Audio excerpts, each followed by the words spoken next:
Hyvää huomenta! Me ollaan tällä hetkellä Kathmandussa, Nepalissa, valmistautumassa meidän vaellukselle Himalajan vuoristossa. Meillä on tarkoitus lähteä 2 päivän päästä Everest Three Passes Trekille tuolla Khumbu-välissä Mount Everestin alueella. Ja me tehdään nyt täällä Kathmandussa ensin vähän valmisteluja. Me ollaan käyty tänään jo nostamassa rahaa. Täällä on Nepalin valuutta, Nepalin rupia, ja sitä pystyy nostamaan pankkiautomaateista maksimissaan 35 000 Nepalin rupiaa päivässä, joka on noin 200 euroa. Mulla on täällä reskaurina Matsu. Nyt me ollaan tosiaan hotellissa täällä Thamelissa. Tää on tämmönen paikka, mistä saa paljon feikkiretkeilytarvikkeita ja vaatteita. Eli täällä pitää olettaa, että kaikki mitä ostat, missä lukee Patagonia tai Arc'teryx, niin ei ole aitoa. Trekkereiden ja backpackereiden mekka. Jep, niin kuin Riku ja Tunna sanoi. Me ollaan eilen käyty täällä vähän selvittelemässä meininkejä, että mistä me voitais vuokrata makuupussi, mistä me voitais saada kyyti sinne Luklaan, mistä se meidän vaellus lähtee. Ja muutenkin tehty vähän muitakin varustehankintoja täällä. Tänään meidän olisi tarkoitus käydä pesässä pyykkiä. Me ollaan selvitetty, että mikä on hyvä ja luotettava pyykkimesta, koska jotkut pyykkimestat on semmosia, että on huonoja arvosteluja tullut, että saattaa vaikka jotain pyykkiä kadota. Niin tää mesta pitäisi olla ihan ok. Sen jälkeen me käydään turistivirastolla hakemassa luvat näihin kansallispuistoihin, mihin me ollaan menossa. Mutta kaikennäköistä valmistelua tässä. 2 päivää aikaa ennen lähtöä. Ja eikä tästä hyvä reissu tuu.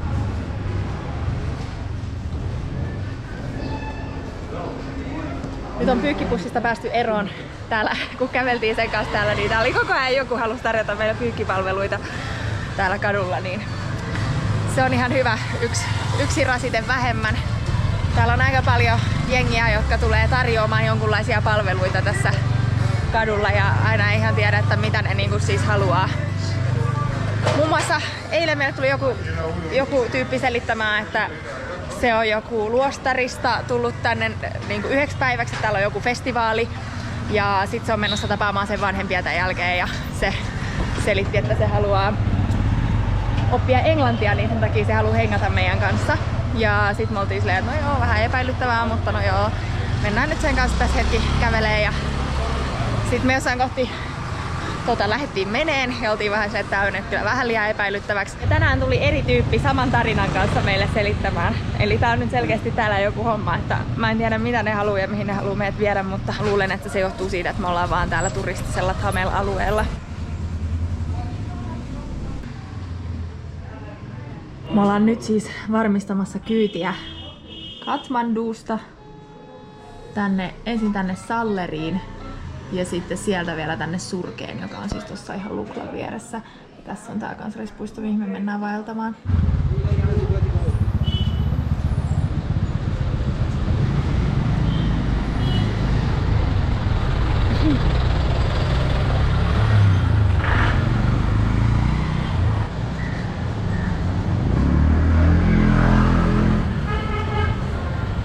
No niin, nyt me ollaan tästä paikasta saatu kuitti meidän jeppikyydille. Ja tää on itse asiassa vastapäätä tätä kiipeilymestaa, minkä mä oon bongannut täällä, mihin mä haluan kyllä mennä kokeilemaan. Tää on siistin näköinen ulkokiipeily. Mutta joo, nyt me ollaan maksettu. Tää oli siis 8 tonnia per naama. Eli noin 50 euroa. Yhteensuuntaan. Yhteensuuntaan. Joo. Ja Kathmandusta Salleriin jepillä. Ja sitten ollaan 1 yö Sallerissa ja Sallerista Surkeen, joka on ihan siinä Luklan vieressä mesta, niin lähdetään 2 päivän reissu, ainakin 16 tuntia jeepissä. Nyt on sunnuntai, lähtö on tiistaina 4 aamulla täältä. Sano meille se kundi, että kannattaa vetää vastapäivään. Kannattaa vetästä. Joo. Tää nimenomaan tää meidän vaellus siis, Three Passes Trek. Niillä oli hyviä vinkkejä myös tähän reissuun sitten itsessään. Täällä on kyllä niin hirveä meininki, että mä en pysty kuvaamaan tätä videota. Sitten me lähdetään hakemaan vähän lupia. Luvat hankittu. Tää toimisto oli siis tää Nepal Tourism Board. Ja täältä sai tosi helposti ton luvan tonne Sagarmatha National Parkin, joka on siis Mount Everestin kansallispuisto. Maksoi 20 euroa per henkilö. Saatiin vaan semmonen lappu, mihin se käsin kirjoitti sen luvan ja nyt meidän pitäisi sitten päästä sinne. Vielä toinen lupa meidän pitää hankkia sitten sieltä paikan päältä. siitä, mistä sinne kansallispuistoon sitten varsinaisesti mennään sisään, niin siitä pitää sitten ostaa vielä yksi toinen lupa. Mutta todella helppo prosessi.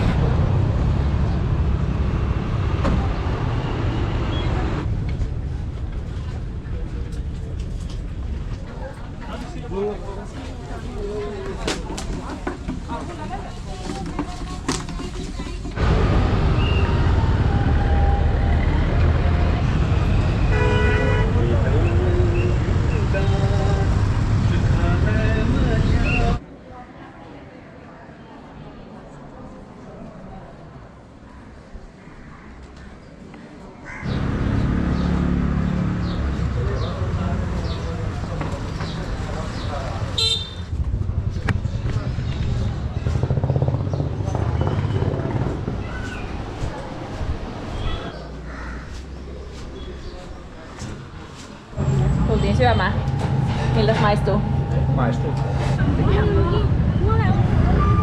Tekisikö mieli pullaa? Lattiasta kattoo, niin kyllä on pullaa. Täällä on vaalit ensi viikolla, niin täällä on nyt joku mielenosoitus. Vahingossa jouduttiin mielenosoituksen keskelle, vaikka varoituksessa sanottiin, että ei kannata osallistua mielenosoituksiin täällä, kun täällä on poliittinen tilanne vähän kiikukaaku.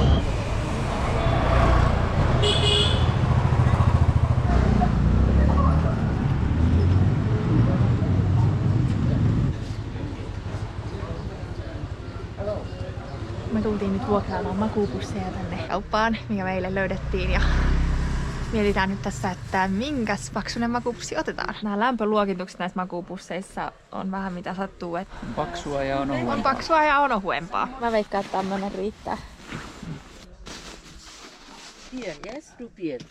Nyt on vuokrattu vähän vaelluskeppejä, vähän makuupusseja. Ei tarvinnut antaa rahallista panttia, vaan ajokortti.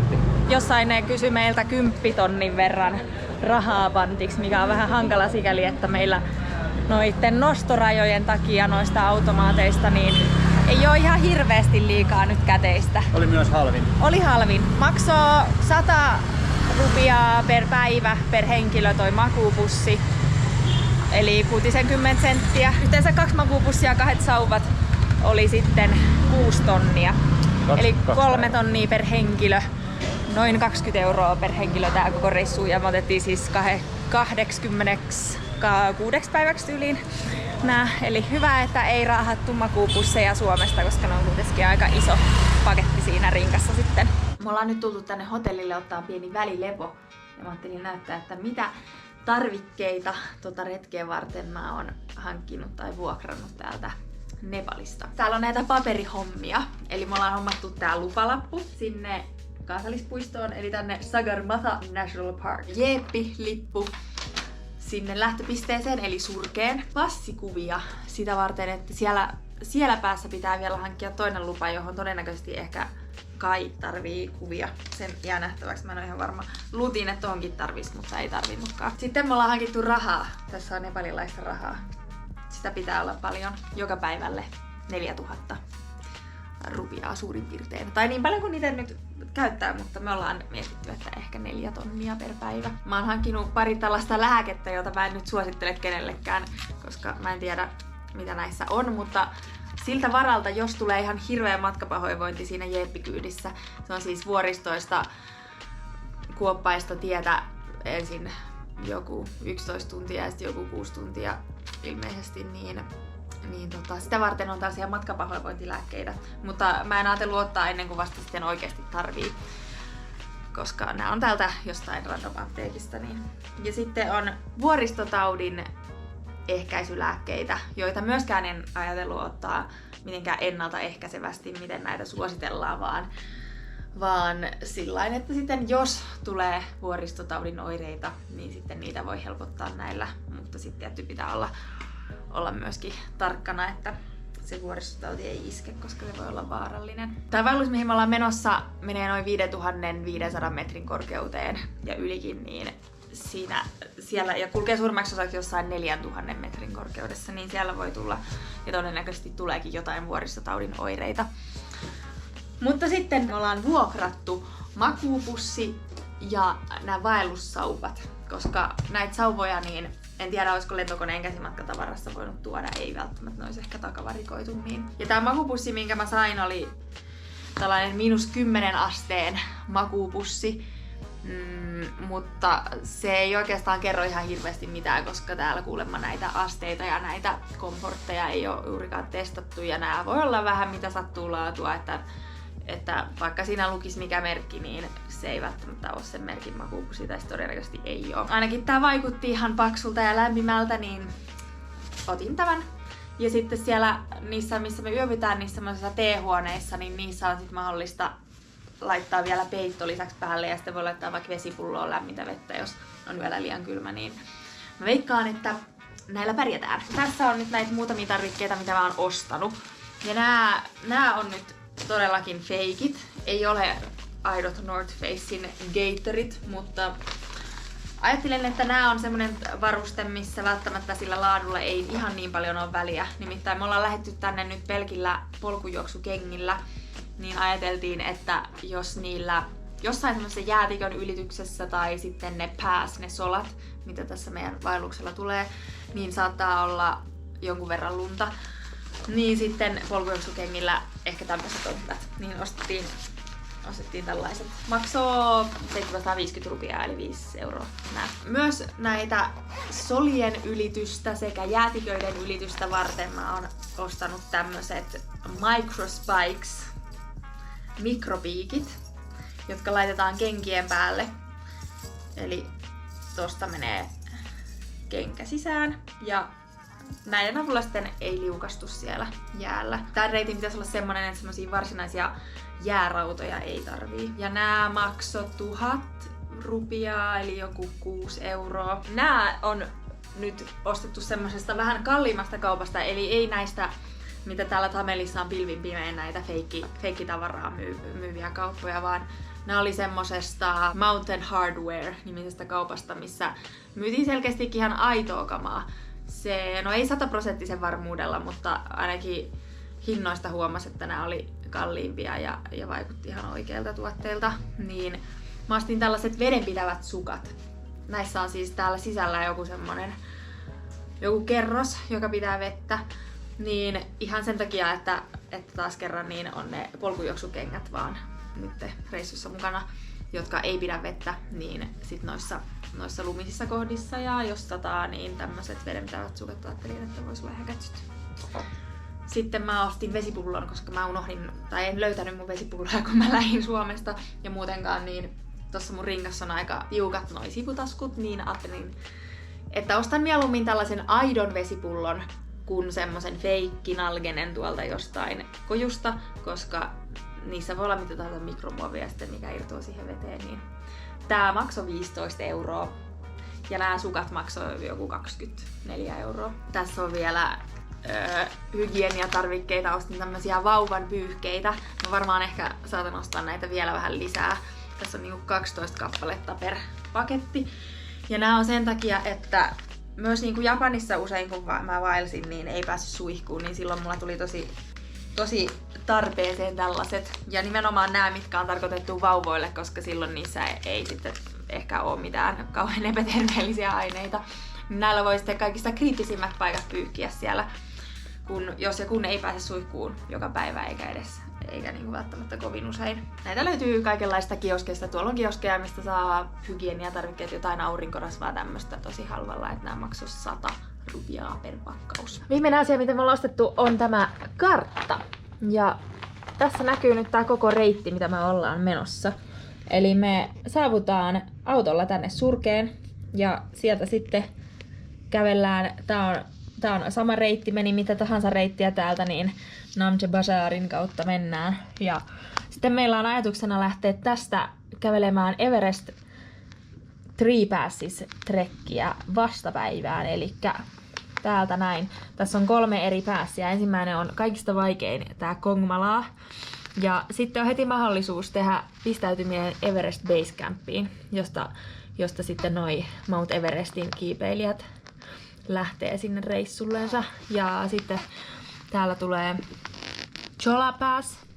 seuraavana. Ja sitten tää kuuluisa Gokiojärvi. Ja sitten viimeisenä helpoin eli Renjopääs ja sitten tullaan täältä takaisin. Tässä on kaikennäköisiä muitakin vaihtoehtoja, jos vaikuttaa siltä, että syystä tai toisesta me ei päästäkään tekemään tätä koko Tree Passes-trekkiä. Että sitten on mahdollista lyhentää sitä reissua ja tehdä vähän erityyppinen suunnitelma. Nimittäin siellä saattaa tulla kaiken näköistä.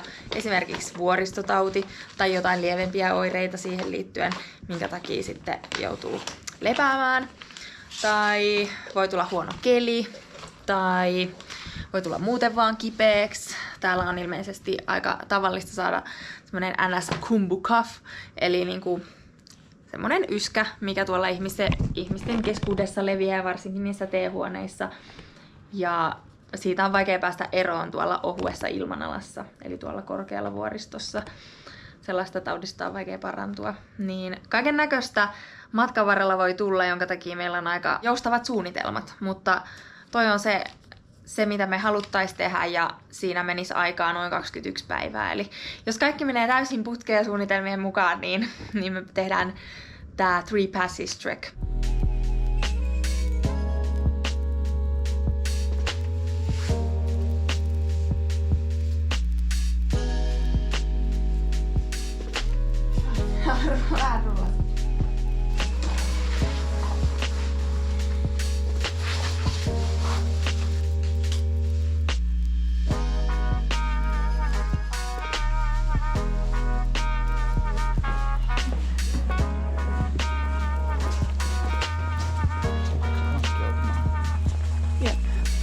Hyvää huomenta.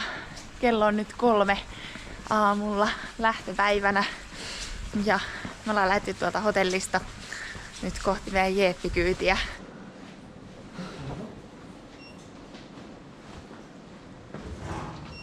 Päästiin jeepin kyytiin.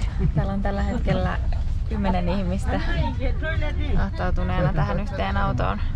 En tiedä, tuleeko vielä lisää, mutta ainakin kyyti saapui ja liput oli ihan oikeat, eli tästä lähtee noin 8 tunnin matka ensin Salleriin ja sitten siellä ollaan yötä. Tai saa nähdä kauan meillä tässä menee, koska nyt me jumitetaan jossain torilla täällä odottamassa jotain.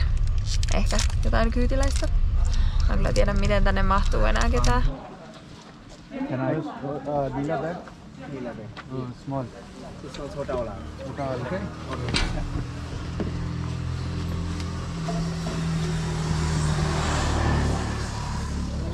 Ensimmäinen tauko. Täällä pysähdyttiin ravintolaan johonkin tien varrelle. Nyt ajateltiin ottaa vähän aamupalaa. Tässä on suurin piirtein 2 tuntia nyt ajeltu. 6 tuntia on Mapsin mukaan vielä jäljellä, mutta varmaan taukojen kanssa pikkusen enemmän.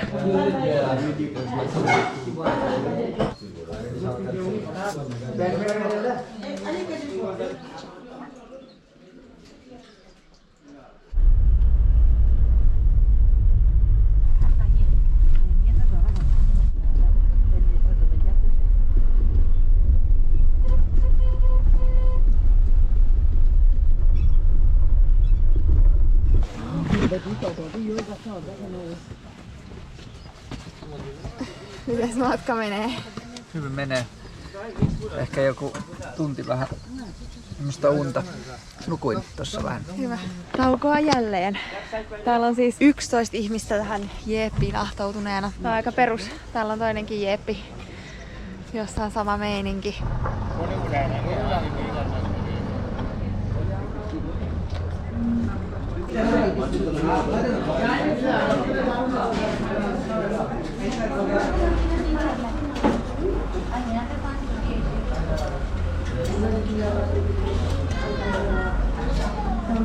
Päihittää ABC. Kyllä.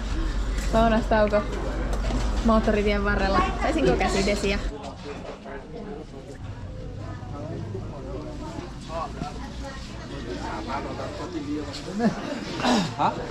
Matka jatkuu. Tästä olisi vielä pari tuntia sinne Salleriin.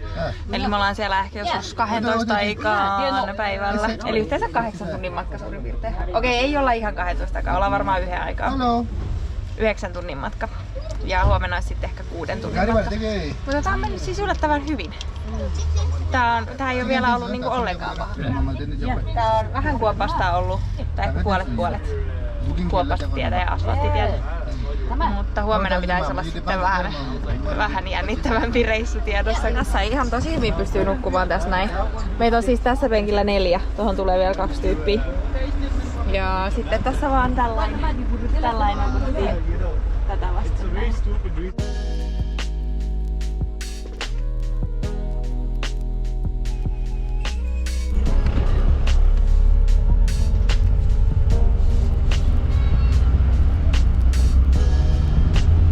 Kohta 12 tuntia.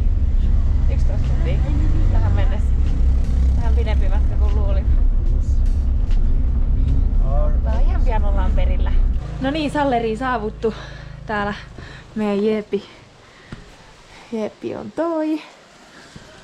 Tultiin tähän tämmöiseen hotelliin. Tää on niiden matkanjärjestäjien järjestämä hotelli. Tässä oli useampia hotelleja vierekkäin, mutta täällä me saatiin tällainen 2 hengen huone. Hieno hotellihuone. Luksuksellinen. Ja tästä meidän pitää maksaa vielä 500 rupiaa per henkilö tästä yöstä, eli joku päälle 3 euroa. Eli ei ole kyllä todellakaan paha hinta. Mutta nämä hinnat sitten nousee mitä korkeammalle vuoristossa mennään. Oli yllättävän mukava se matka, vaikka oltiin ahtauduttu 4 ihmistä siihen yhdelle penkkiriville. Ja oli aika möykkyinen tie, mutta sitten kun toi Jeppi on sen verran joustava, niin mulla ei tullut yhtään ainakaan huono olo. Matsulla sen sijaan tuli vähän huono olo. Mullakin oli ihan ok matka. Okei, no hyvä. Uskaltaisit vielä tulla uudestaankin Jepillä. Joo, se oli tosi mukava. Vähän vaan masukipuja on. Kello on 3 tai jotain, niin meillä lähtee sitten seuraava Jeppi huomenna aamulla vasta 7 aikoihin, niin sais kyllä lähteä aikaisemminkin, nimittäin huomenna päästään sitten jo heti käveleen siitä päätepisteestä, siitä reittiä. Ja nyt me vaan täällä syödään varmaan illallista jossain kohtaa ja mennään nukkumaan ja levätään. Täällä on kiva pikkukylän meininki. Tuossa matkan aikana meillä oli kaikki tavarat siellä katolla ja aluksi mulla jännitti ihan sikana, kun me lähdettiin liikkeelle ja kaikki ihmiset ei ollut vielä kyydissä. Niin ne tavarat oli siellä ihan vaan. Se vaan heitti ne sinne katolle ja ei laittanut niitä millään narulla kiinni. Sitten ne oli vaan siellä, meidän rinkat siellä pyöri siellä katolla. Ja siinäkin kohtaa niin oli jo aika sillain pomppuisaa maastoa. Mutta kyllä ne vaan sitten pysyi ja sitten kun tuli kaikki tyypit kyytiin, niin sitten se sitoi ne semmosella narulla. Onneksi. Mutta aluksi mä vähän pelottelin, lennäänkö mun rinkka tuolta katolta ulos. Että kannattaa sitten, jos tulee tällä jeepikyydillä, niin ottaa passit ja rahat ja tärkeät jutut sitten taskuun tonne mukaan. Mutta tässä oli matkan aikana varsinaisesti 3 pysähdystä, kun pysähdyttiin semmosissa jossain ruokapaikoissa tai kioskeilla. Ja sieltä yksi oli niinku lounas ja yksi oli aamupala ja sitten yksi oli semmonen välipala. Mutta me pari kertaa pysähdyttiin tien varteenkin ihan sillain pissatauolle. Tie oli ihan yllättävän hyvässä kunnossa. Mä oon kuullut kaikkea juttuja, että Nepalissa tiet on niin huonossa kunnossa, mutta no oli se nyt aika huonokuntoinen paikoitellen, mutta sillai suurimmaksi osaksi tuommoista asfalttia, missä oli vaan vähän jotain kuoppia ja irronneita paloja.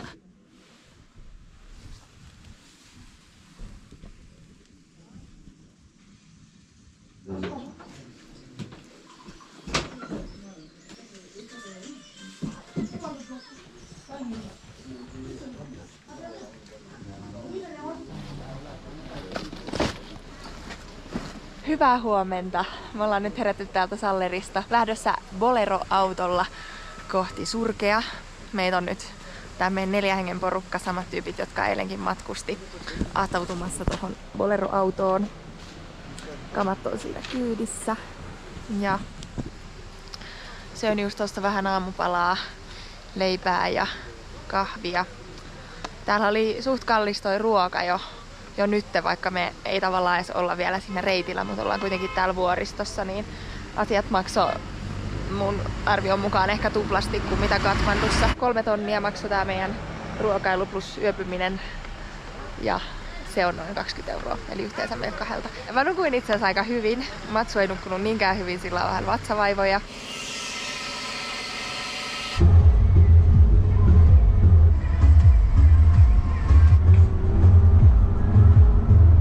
puoli tuntia tultu, ensimmäinen tauko.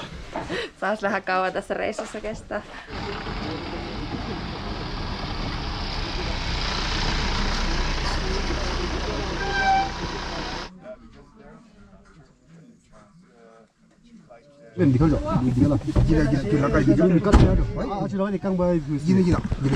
No niin, mulla oli vähän hervoja veli täällä. Tunti täällä taukopaikalla. Ruvetaan vihdoinkin varmaan lähteä liikkeelle. Tänne tuli 4. tyyppi tänne takapenkille, eli nyt katsotaan miten matka sujuu. Ahdasta tulee. Kun nyt päästäis sinne Surkeen tänään, niin se olisi tärkeintä. Täällä on myös hirveät bassot ja jytinät aina kun ajetaan, niin ei ole mitään kovin mukavaa puuhaa täällä.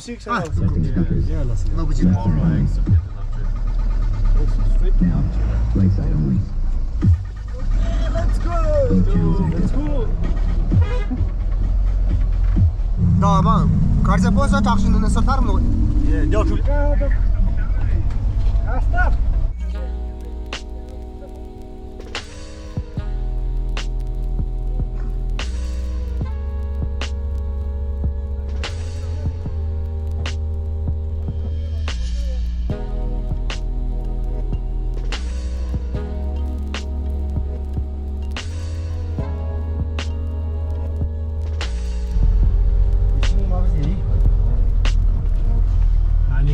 Silta on mennyt paskaksi.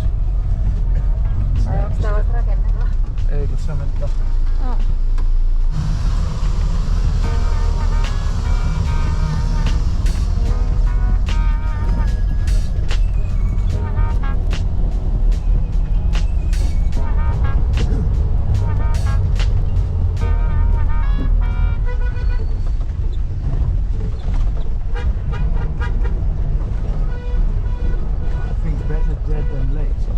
Mistä toi tööttäjä nyt tulee? Täällä takana. Yrittääkö se ohittaa meidät täällä? Ei kiitos.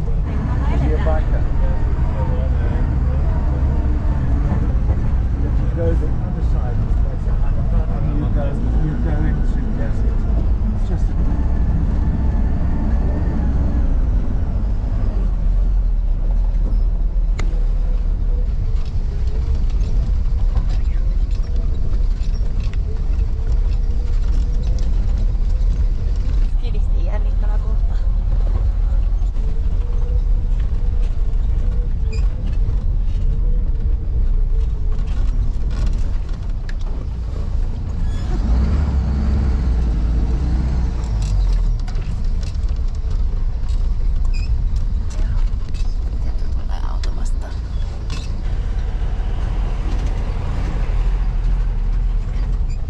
Todella sketchiä. Se ei paljon enää edes turvavyötä auttaisi.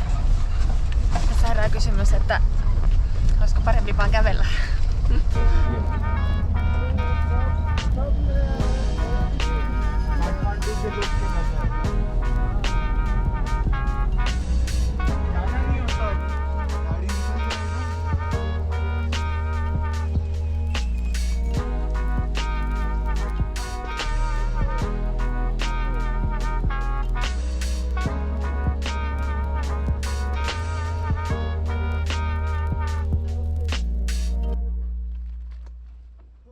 No vai, miten menee? Surkeen saavuttu. Oli kyllä aikamoinen reissu. Oli välillä vähän jännittävän puoleista. Vai mitä sanoo Matsu?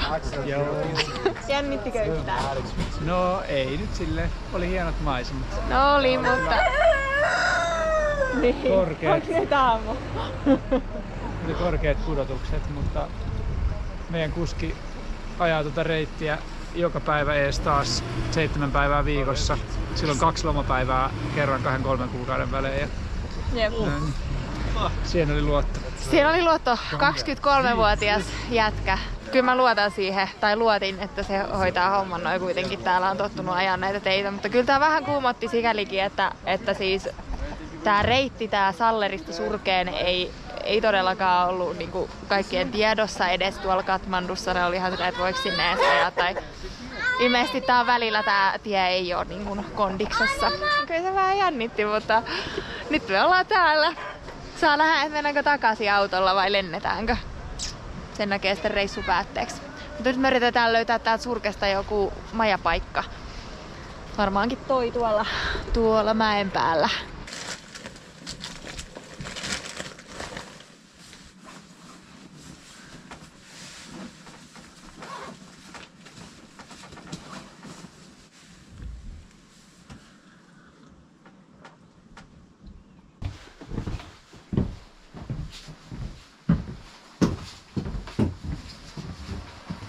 Tuolta me täytettiin vesipullot.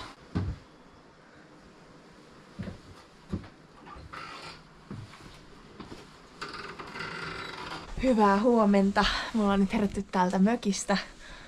Tällainen huone taas. Aika tällainen perus. Siellä aamu valkenee. Ja nyt me lähdetään aloittamaan tää vaellus. Eli kävelemään kohti ehkä Phakdingia, ehkä Namchee. Saa nähdä mihin asti jaksetaan tänään. Mutta mä ajattelin nyt lopettaa tämän matkavideon tähän. Nimittäin tää oli oma seikkailunsa ja nyt alkaa tää varsinainen seikkailu. Tälleen jälkikäteen ajatultuna oli mun mielestä tosi vörttikokemus ottaa toi autokyyti, koska olihan se nyt elämys. Mutta kyllähän se oli myös rankka. 2 päivää kesti. Ekana päivänä 11 tuntia, tokana päivänä 10 tuntia siinä autossa. Ja muuten noi autot ei oikeastaan edes olisi niin pahat, mutta kun ne on tungettu niin täyteen ihmisiä. Eilenkin melkein koko matka meitä oli 4 siellä takapenkillä. Niin ja plus oli välillä vähän vaarallisen oloinen toi tie. Ja myöskin kun me tultiin tänne kylään, niin tossa oli yksi rekka ajanut tossa ojaan, tai ei ojaan, mutta tohon niin kuin kaatunut tosta tieltä, niin voi täällä varmaankin jotain onnettomuuksia myös välillä käydä. Mutta me päästiin turvallisesti Surkeen ja tästä lähtee Everest 3 Passes Trek. Kiitos kun katsoit videon ja nähdään ihan kohta seuraavassa videossa, joka jatkuu tästä suoraan. Moikka! Moikka!